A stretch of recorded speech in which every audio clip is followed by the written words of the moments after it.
Well, this is a pretty serious situation. The president just a little bit ago declared a national emergency as the virus spreads and the number of deaths increase. And Judicial Watch, I don't pretend to be an expert. I'm not, unlike the expert critics of, I shouldn't say expert critics, the lunatic left critics of President Trump, I don't pretend to be an expert on infectious diseases.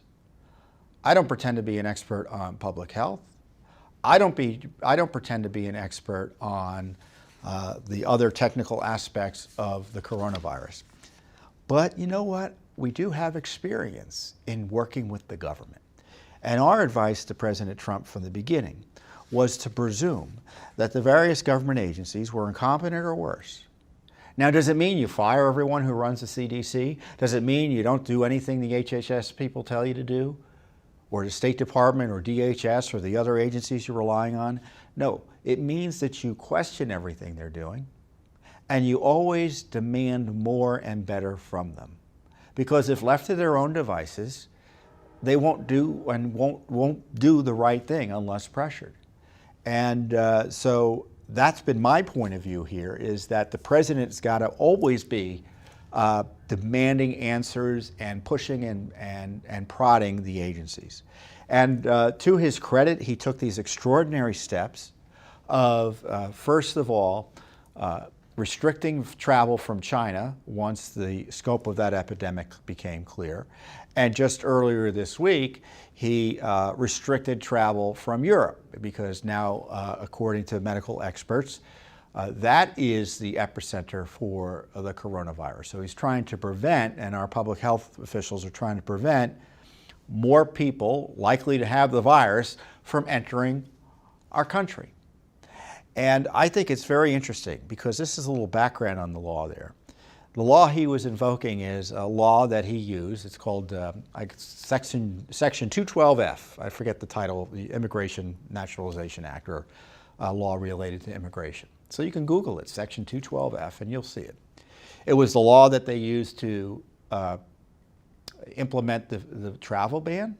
It's the law that they used to try to control the caravan crisis at the borders that threatened to collapse completely our southern border. And it's the law that is being used now to protect the United States from, and our nation's public health from the contagion of the coronavirus.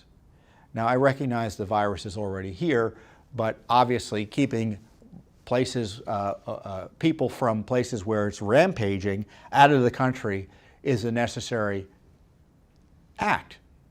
Now, of course, the left really is of two minds on this. They hate President Trump. They demand that he do more, but of course, when he does more, they don't like it. And so now you're hearing terms of xenophobia, and in fact, the leftists in Congress are actually trying to undermine the very law the president invoked to try to protect the country from coronavirus. So that shows you how crazed they are. They will put the politics of open borders above the public health and the public safety. And another discomforting thing for the left, and something that I pointed out at CPAC, is that the coronavirus, and I think I've said it here too, that the coronavirus shows that the necessity of having secure borders. Judicial Watch has always been, it gets criticized every time we mention this, but we have health issues because of the uncontrolled border on the south. People come across the border with diseases and health issues that are not typical to the United States, can be infectious in nature. And it's no criticism of the people carrying the disease to say, we don't want you crossing the border. If you want the public health to be protected, you need secure borders. The coronavirus shows you that. And I hope that reminds us all the need for secure borders. We need it for national security. We need it to preserve our way of life. Certainly economically. And borders are there to protect the public safety. And if we have no effective way of controlling the borders, all bets are off. I don't know what's going to happen to this coronavirus. I hope it gets controlled quickly, or you know, to the degree it peaks, it doesn't peak as high as it could, so that we can handle and treat as many people as we can without the system, the healthcare system, having to do triage. But I tell you what's disturbing is to see the left kind of rooting for the coronavirus. That's what's disturbing to me. I know, yeah, they're going to say that that's outrageous comment. You know, but I was at CPAC. Many of my colleagues here were at CPAC a few weeks ago. CPAC is the Conservative Political Action Conference. I made a big speech there. I hope you saw the speech. It's a great speech. One of the attendees at CPAC came down with the coronavirus. And so there were literally thousands of stories about that. And the gleeful nature of the stories about how conservatives could get sick and die from the coronavirus, and how isn't that ironic, and isn't that karma, and all that crap, you wouldn't believe it. I want you to imagine being in a location where you're potentially infected or subject to being infected by the coronavirus. And when that becomes public, everyone rooting for the spread of the coronavirus.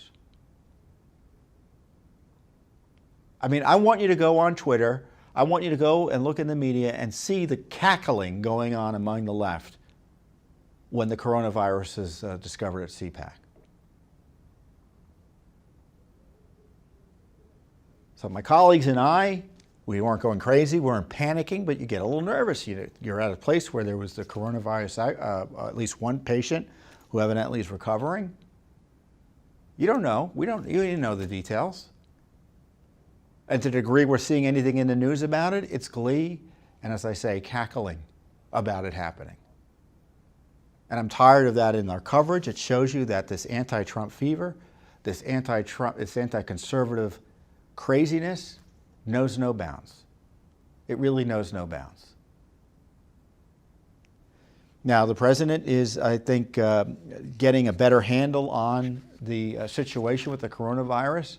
The big gap, as I said, you can't trust the government, is that the CDC dropped the ball and the FDA dropped the ball on testing availability.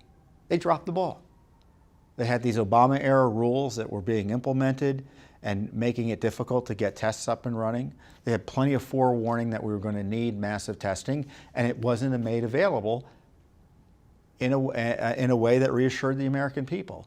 So the president today and the administration is seemingly getting their act together and making testing more widely available by partnering with the public sector. So there are a few issues, I don't know how, we'll see how the coronavirus plays out, economically and all of that. But the bureaucracy always needs a strong hand, because as we see with the deep state attacks in the intelligence community, you just always need it. You need to be policing and second guessing them all the time. Secondly, the leftist media and leftist establishment and left-wing activists are rooting for the worst to happen to America. I mean, it's terrible to see, but that's the truth. That's the truth. And so Judicial Watch, we'll do our FOIAs on the coronavirus. We'll figure out what went wrong. We'll figure out about if China was improperly protected by any deep staters as this was emerging. So in the meantime, wash your hands. If you're of a certain age, avoid the places professionals are telling you to avoid. And I wish you the best in terms of your health, safety, and welfare here. Thanks for tuning in. Be sure to subscribe to our YouTube channel to catch all the latest news from Judicial Watch.